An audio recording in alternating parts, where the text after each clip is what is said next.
ബിസ്മില്ലാഹിർ റഹ്മാനിർ റഹീം. അൽഹംദുലില്ലാഹി അല്ലാഹുമ്മ സ്വല്ലി വസല്ലം ബാരിക് അലൈഹി. സാധാരണ വഹാബികൾ ഇമ്മണി വലിയ ചോദ്യം ചോദിക്കാറുണ്ട്. മഹാന്മാരും അറിഞ്ഞ കാര്യം അള്ളാഹു അറിയിച്ചു കൊടുക്കൂല, അല്ലെങ്കിൽ അവർക്ക് അള്ളാഹു അറിയിച്ചു കൊടുക്കുമ്പോഴൊന്നും അറിയില്ല, അവർക്കതിനെ അറിയാൻ സാധിക്കില്ല എന്ന് വരുത്താനുള്ള ശ്രമം.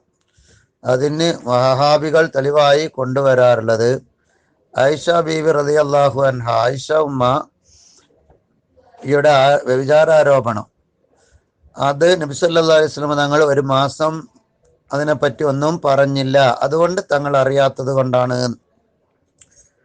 ഞാൻ നമുക്ക് ചോദിക്കാം, അല്ലാഹു തആലയും അറിയില്ലേ? ഒരു മാസം വരെ അല്ലാഹു തആല അതിനെപ്പറ്റി ഖുർആനിൽ ഒരു ആയത്ത് ഒന്നും പറയാതെ ഒരു മാസം കഴിഞ്ഞപ്പോഴാണ് അല്ലാഹു തആല അതിനെ സംബന്ധിച്ച് പറയുന്നത്. അപ്പൊ ഈ ഒരു മാസം അല്ലാഹു തആല അന്വേഷണ സംഘത്തെ അയച്ച് അന്വേഷിക്കാൻ വേണ്ടി ആളെ പറഞ്ഞയച്ച് വെയിറ്റിങ്ങിലായിരുന്നോ? അള്ളാഹ്ക്ക് അറിയാത്തത് കൊണ്ടാണോ അള്ളാഹ് വൈകിപ്പിച്ചത്? നബി സല്ലല്ലാഹു അലൈഹി വസല്ലം തങ്ങൾക്ക് അറിയില്ല എന്ന് അതിൽ നിന്ന് വരികയുമില്ല. നബി സല്ലല്ലാഹു അലൈഹി വസല്ലം തങ്ങൾ അറിഞ്ഞതൊക്കെ പെട്ടെന്ന് പറയാറില്ല.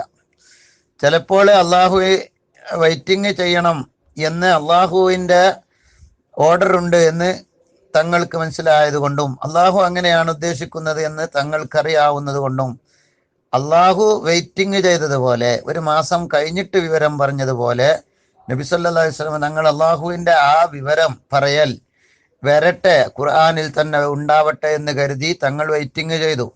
അള്ളാഹു വെയിറ്റിംഗ് ചെയ്ത് അള്ളാഹു അറിയാത്തത് കൊണ്ടാണോ? വെയിറ്റിംഗ് ചെയ്തു എന്നതുകൊണ്ടോ ഒരു മാസം കഴിഞ്ഞിട്ട് പറഞ്ഞു എന്നതുകൊണ്ടോ അറിയാത്തത് കൊണ്ടാണ് എന്ന് പറയുന്നത് മഹാവിഡ്ഢിത്തമാണ്. അള്ളാഹുവിൻ്റെ പരീക്ഷണങ്ങളൊക്കെ വരുമ്പോൾ അതിനൊക്കെ ഓരോ ഹിക്മത്തുണ്ടാകും. അത് പെട്ടെന്ന് അങ്ങ് തീർക്കാൻ വേണ്ടി പരീക്ഷണം വരൂല. അത് അതിൻ്റെതായ നിലക്ക് അള്ളാഹു തീരുമാനിക്കും. അപ്പൊ വഹാബികൾ മറുപടി പറയേണ്ടത്, അള്ളാഹു അറിയാത്തത് കൊണ്ടാണോ വെയിറ്റിംഗ് ആയത്? അവിടെ നിങ്ങൾക്ക് എന്താണോ മറുപടി, അതേ മറുപടി ഇവിടെയും പറഞ്ഞാൽ മതി.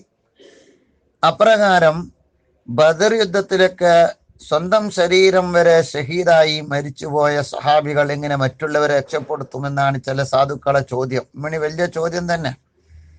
എന്നാൽ അവിടെ ബദർ യുദ്ധത്തില് കുറെ സഹാബികൾ ചില സഹാബികൾ മരണപ്പെട്ടു, അല്ലെങ്കിൽ ഉഹദ് യുദ്ധത്തിൽ മരണപ്പെട്ടു. അതുകൊണ്ട് അവരെ നമുക്ക് വേണ്ടി ശുപാർശ ചെയ്യില്ല. അവരോട് ശുപാർശ ചോദിച്ചാൽ, ഇസ്തിഗാസ ചെയ്താൽ അവർക്ക് നമുക്ക് വേണ്ടി ദുആ ചെയ്തു തരാനോ അല്ലെങ്കിൽ അവർക്ക് നമ്മെ സഹായിക്കാനോ കഴിയില്ല എന്ന് ഒരിക്കലും പറയാൻ പറ്റില്ല. അത് വിഡ്ഢികളുടെ ചോദ്യമാണ്. കാരണം ഇവിടെ ഈ ബദർ അള്ളാഹുവിന്റെ കലിമത്തിന് വേണ്ടി യുദ്ധം ചെയ്ത മഹാന്മാര് ഷഹീദായി. ബദർ യുദ്ധത്തിന് സഹായിച്ച അള്ളാഹ്ക്ക് എന്തേ ഉഹദ് യുദ്ധത്തിന് സഹായിക്കാൻ കഴിയാത്തത് കൊണ്ടാണോ? അള്ളാഹ്ക്ക് അപ്പൊ കഴിവില്ലാതായതാണോ എന്നൊരു ചോദ്യം ചോദിച്ചാൽ, അപ്പൊ യുക്തിവാദികൾക്ക് ഇങ്ങനെ ചോദിക്കാനുള്ള അവസരം ഉണ്ടാക്കി കൊടുക്കുകയാണ് വഹാബികൾ ചെയ്യുന്നത്.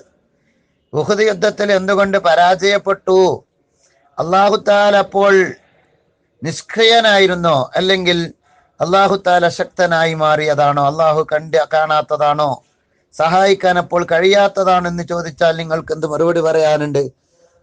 അതുപോലെ മഹാന്മാര് നബി സല്ലല്ലാഹു അലൈഹി വസല്ലം തങ്ങൾ പലപ്പോഴും ഭക്ഷണമില്ലാത്ത ആളുകൾക്ക് ഭക്ഷണം ഉണ്ടാക്കി കൊടുത്തിട്ടുണ്ട്. കുറഞ്ഞ ഭക്ഷണം വർദ്ധിപ്പിച്ച് ആയിരക്കണക്കിന് ആളുകൾ തിന്നിട്ടുണ്ട്. വെള്ളമില്ലാത്ത ഘട്ടങ്ങളിൽ കൈവിരൽക്കിടയിൽ കൂടെ വെള്ളം പൊട്ടി വലിച്ച് വെള്ളം നൽകിയിട്ടുണ്ട്. പക്ഷേ അതേ റസൂലുള്ളാഹി തങ്ങൾ പലപ്പോഴും പട്ടിണി കിടന്നിട്ടുണ്ട്. നബി സല്ലല്ലാഹു അലൈഹി വസല്ലം തങ്ങൾ കണ്ണ് നഷ്ടപ്പെട്ട ഖത്താദ റളിയല്ലാഹു അൻഹു കണ്ണ് ശരിയാക്കി കൊടുത്തിട്ടുണ്ട്. അതേ നബി സല്ലല്ലാഹു അലൈഹി വസല്ലം തങ്ങൾ തന്നെ പലപ്പോഴും അസുഖമായിട്ട് പ്രയാസപ്പെട്ടിട്ടുണ്ട്, പല അസുഖങ്ങളും വന്നിട്ടുണ്ട്.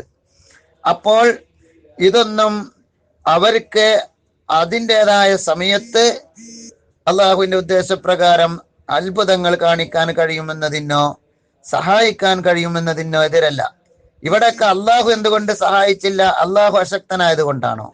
ഇവിടെ അള്ളാഹു സഹായിച്ചില്ല എന്നത് കൊണ്ട് അള്ളാഹുവിന്റെ സഹായവും നമുക്ക് ലഭിക്കില്ല ഒരിക്കലും എന്ന് വരാൻ പറ്റുമോ? ഏതെങ്കിലും ഒരു സമയത്ത് അള്ളാഹു സഹായിച്ചില്ല എന്നതുകൊണ്ട് അള്ളാഹുവിന് സഹായിക്കാൻ ഒരിക്കലും കഴിയില്ല എന്ന് വരാൻ പറ്റുമോ?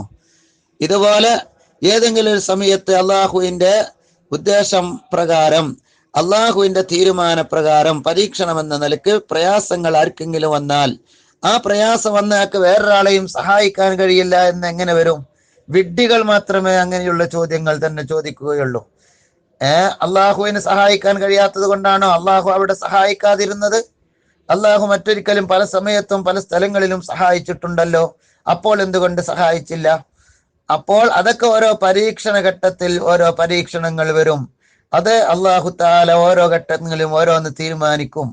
എന്നതുപോലെ നബി സല്ലല്ലാഹു അലൈഹി വസല്ലം തങ്ങൾ പല സഹായങ്ങളും പല സഹാബികൾക്കും അത്ഭുതകരമായിട്ട് തന്നെ നൽകിയിട്ടുണ്ട്. പക്ഷേ തങ്ങൾ തന്നെ പല ഘട്ടങ്ങളിലും പ്രയാസങ്ങൾ സഹിച്ചിട്ടുണ്ട്. അപ്പൊ പ്രയാസം സഹിക്കുന്ന ഘട്ടങ്ങൾ വരുമ്പോൾ പ്രയാസം സഹിക്കണം. അത്ഭുതം കാണിക്കാൻ ഉദ്ദേശിക്കുന്ന സമയത്ത് അത്ഭുതം കാണിച്ച് ഭക്ഷണം വർദ്ധിപ്പിക്കും, ഭക്ഷണം നൽകും, വെള്ളം നൽകും. എന്നാൽ ആ വെള്ളമില്ലാതെ ഭക്ഷണമില്ലാതെ പ്രയാസപ്പെടുന്ന സമയങ്ങൾ വരും. അപ്പൊ രണ്ട് ഘട്ടവും ഉണ്ടാവാം എന്ന് മനസ്സിലാക്കാനുള്ള ബുദ്ധി ഉണ്ടായാൽ മതി. അതൊന്നും അള്ളാഹുവിന്റെ മഹാന്മാർ മറഞ്ഞ കാര്യം അറിയുന്നതിന് വിരുദ്ധമോ അല്ലെങ്കിൽ അവർക്ക് അത്ഭുതം കാണിക്കാനോ മുഅ്ജിസത്ത് കാണിക്കാനോ അവരുദ്ദേശിക്കുമ്പോൾ അള്ളാഹുവിന്റെ ഉദ്ദേശപ്രകാരം ഉണ്ടാവുന്നതിന് വിരുദ്ധമല്ല എന്ന് മനസ്സിലാക്കാൻ കൂടുതൽ ചിന്തിക്കേണ്ടതില്ല. അള്ളാഹു സത്യം മനസ്സിലാക്കാൻ തൗഫീഖ് നൽകട്ടെ.